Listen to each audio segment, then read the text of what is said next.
L'entrepreneur du jour, c'est Arnaud Querette. Bonjour. Bonjour. Vous êtes le président fondateur d'Aderis, conception, production, distribution de colle innovante. Exactement. Racontez-nous, parce que ça nous paraît un petit peu loin. Forcément, on n'est pas des spécialistes des colles.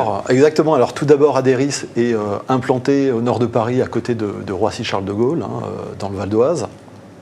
Et nous nous développons avec une croissance assez forte dans le collage structural, avec des performances au crash, pour coller des matériaux, des dissimilar substrates, c'est ce qu'on dit, c'est des matériaux différents, avec des performances très très élevées au crash. Donc on intervient beaucoup dans l'allègement des structures, dans le ferroviaire, dans le bâtiment, dans le secteur automobile.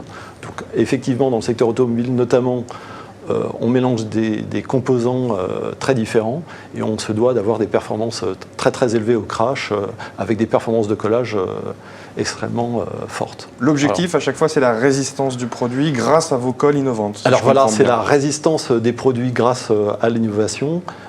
Ce qu'il faut savoir, c'est que ce sont des colles, c'est vrai, qui fonctionnent de façon assez simple. En fait, vous avez deux composants. Vous avez un composant A, un composant B, vous les mélangez. Et à partir de là, vous commencez à durcir la matrice. Durcir, c'est comme des thermoplastiques qui viennent adhérer en fait sur les différents matériaux. Donc, on adhère sur les métaux traités, sur des plastiques très compliqués, des plastiques recyclables. Et on développe des performances très élevées au collage, au choc, avec des polymères, des mélanges de polymères. C'est une diversité de polymères qui donne des performances très très élevées lors d'un choc. Et en second temps, ce qui est très important pour nos clients, c'est d'arriver à maintenir ces performances après un vieillissement. C'est-à-dire que pendant toute la durée de vie de l'assemblage, la difficulté, c'est d'arriver à maintenir ces performances très très élevées à l'humidité, aux acides, comme nous avec notre colle chez nous. La difficulté, c'est que ça tienne dans le temps en fait. Alors c'est un corps vivant quelque part. Et exactement. Quelle est l'histoire de cette entreprise ?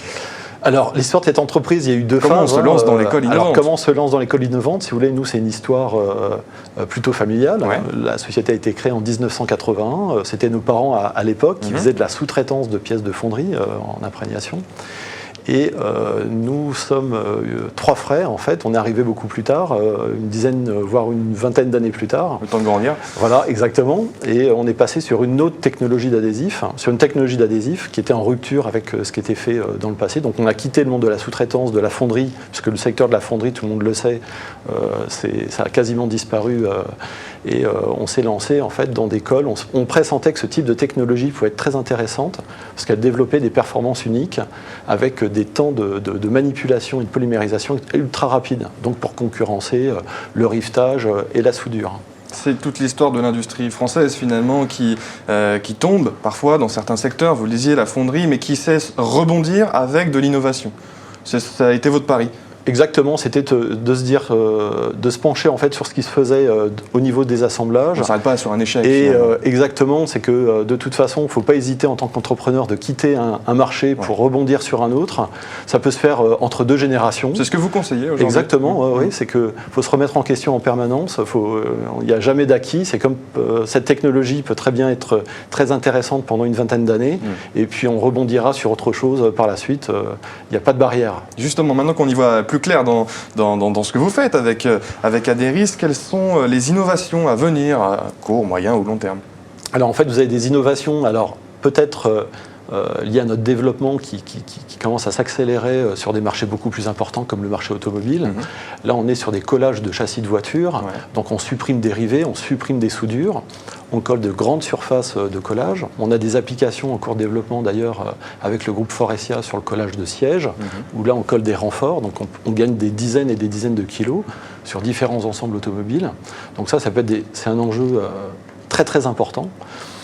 Et dans le secteur, par ailleurs, on travaille aussi dans le secteur automobile en Chine.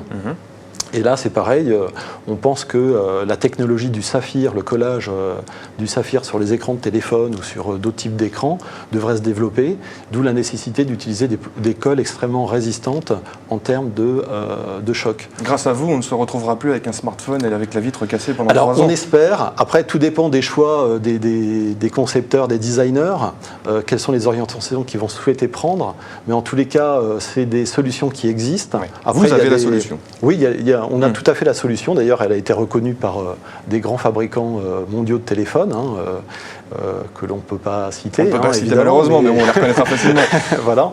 Et donc, il y a des vraies solutions qui existent. Maintenant, il faut juste encore un petit peu d'audace et quitter peut-être un petit peu justement, faut continuer d'innover. Je pense qu'il ne faut jamais s'arrêter. Ouais. Même quand on est une grande multinationale, je pense que quand on s'arrête d'innover, on risque de perdre énormément rapidement en termes de part de marché. Ouais. À ce propos, quel regard portez-vous sur l'innovation ici, en France ? Les Français sont très forts pour avoir de bonnes idées. C'est vrai qu'on est plutôt des super créatifs. Moins pour les développer, c'est là où vous voulez en Pour venir ? les développer, exactement, c'est beaucoup plus compliqué. Ouais. Finalement, on tombe très vite dans des rapports de force, de dimension d'entreprise, alors que finalement, n'importe quelle entreprise a démarré à un moment donné ou à un autre dans son garage. Donc, il ne faut pas hésiter en fait, à faire confiance aux entrepreneurs, à les aider, c'est ce qui se passe. On peut citer des groupes comme Renault qui ont changé certainement d'attitude par rapport à une certaine époque. Donc on est très boosté aujourd'hui pour développer des solutions avec eux. Je pense qu'il y a d'autres entreprises qui sont très attachées aussi, très importantes comme Orange notamment, qui sont attachées aussi au développement. Donc on est en train de changer petit à petit la philosophie, c'est une bonne chose. Vis-à-vis de l'entrepreneuriat en France et du développement de l'innovation. Arnaud Curette, vous êtes ici sur le plateau de l'opinion.fr, en partenariat avec Croissance Plus, puisque vous appartenez à ce réseau. Qu'est-ce que ça a changé pour votre entreprise, pour vous personnellement, et qu'est-ce que ça vous a apporté finalement au quotidien ? Alors, en fait, Croissance Plus, pour nous, ça remonte à un certain temps. Ça date des États généraux de l'industrie de 2010, une époque où on avait rencontré Frédéric Bedin. Et donc on était dans le même groupe de travail, donc il était à la fois président de Croissance Plus et président du groupe de travail. Donc on avait pu échanger énormément sur la partie innovation, sur les difficultés, sur les blocages. Alors on peut évidemment parler les verrous dont le on code parle, du travail, de dedans. simplification. Donc c'est vrai que plus on simplifie, plus nous on va vite, c'est évident. Et c'est vrai que j'ai rejoint Croissance Plus 2-3 ans plus tard. Croissance Plus aujourd'hui pour nous c'est une association d'entrepreneurs qui partagent, qui sont responsables, qui ont une même vision partagée de l'entreprise, une vision plus moderne et toujours avec l'idée, mais une idée un peu nouvelle qui est important de dire, c'est le partage de la création de valeur. Et aujourd'hui, on est plutôt dans le partage de la création de valeur, qui a un effet de levier considérable de motivation au sein des équipes. À partir du moment où on commence à associer même ses salariés dans l'actionnariat, on se retrouve, si vous voulez, dans un autre monde.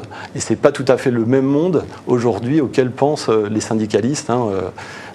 Je pense qu'ils sont en retard de plusieurs trains. Diaboliser l'entreprise. Qui diabolisent les entreprises, les entrepreneurs.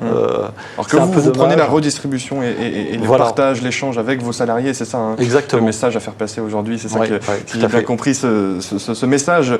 Pourquoi vous avez rejoint Croissance Plus et pourquoi vous y êtes resté et pourquoi vous êtes présent aujourd'hui sur ce plateau ? C'est vrai que Croissance Plus, aujourd'hui, il y a un état d'esprit, il y a une énergie qui se développe qui est phénoménale. Nous, ça nous aide énormément, même pour prendre des décisions transverses, rapides. On se retrouve avec des spécialistes en tout genre. Tout à l'heure, vous étiez avec un spécialiste qui peut nous aider, par exemple, sur les prises de parole. Vous avez des spécialistes en juridique, vous en avez d'autres en informatique, vous en avez dans l'industrie, dans différents secteurs également. Et c'est vrai que c'est un lieu d'échange génial. Ça permet aussi de se faire pas mal de copains, de passer des très très bons moments, de les partager. Mais c'est vrai que ça redonne un petit coup d'énergie, puisque finalement, je ne pense pas qu'on soit totalement seul dans l'entrepreneuriat en réalité, mais c'est vrai que ça fait du bien de se retrouver avec des personnes qui pensent comme nous et qui avancent, qui sont pris qui sont grisés par la vitesse en fait, de développement. Échange, partage, son gage d'énergie chez Croissance Plus. Merci Arnaud Curette, vous êtes, je le rappelle, président fondateur d'Aderis. Merci à vous d'être venu sur ce plateau.